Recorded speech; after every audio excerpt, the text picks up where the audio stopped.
Step 1.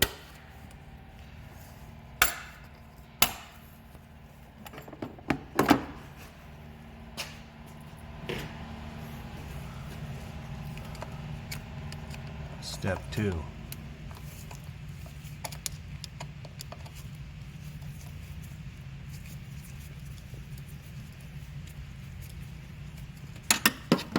Step 3.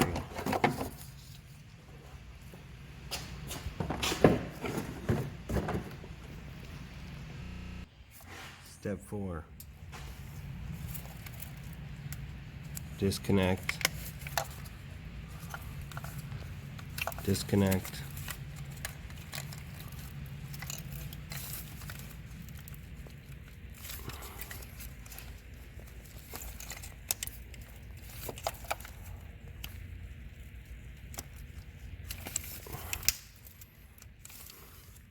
Disconnect.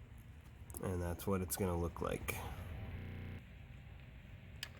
Step 5. Remove this bolt and remove this. Well, the main reason why I wanted to remove that bracket is just to give myself more room to work with when getting that first bolt out. Okay, so then the next step is to remove the EGR valve. So this wire loom pulls up with clips here, and you can move it out of the way and make your life a little bit easier to get to.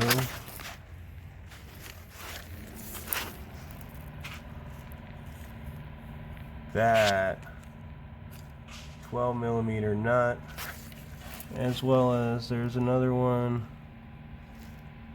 right there. That'll remove the EGR valve. 12mm on the adapter, the little elbow, and you can see there it'll fit over the nut.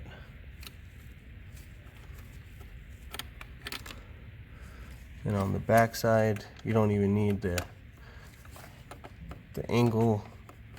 Just get it on there and break it loose.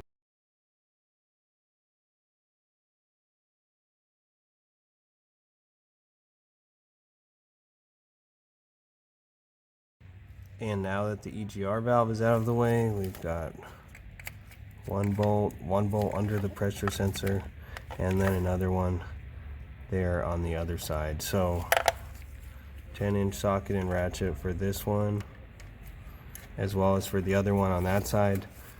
And then the lower one, you're going to need to use a wrench to get off. Okay guys, so loosen this first bolt right here, and then the one on the other side of the solenoid, and then you can see, it's starting to separate. Leave a little thread in so that you can start the bottom one. To make your life easier, you can use a 7/8 deep socket, and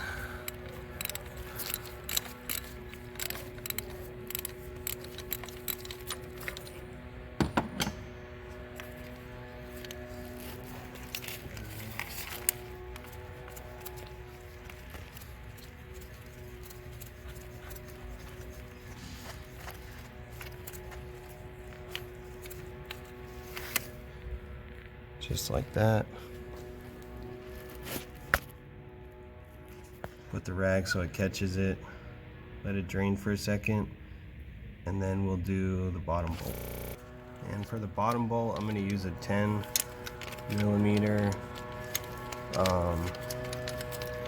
wrench, and there's just not a lot of room in there, so if you have a stubby, that's probably your best bet.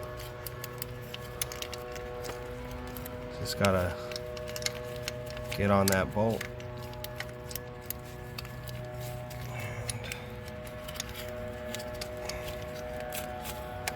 And just loosen it once you're on it.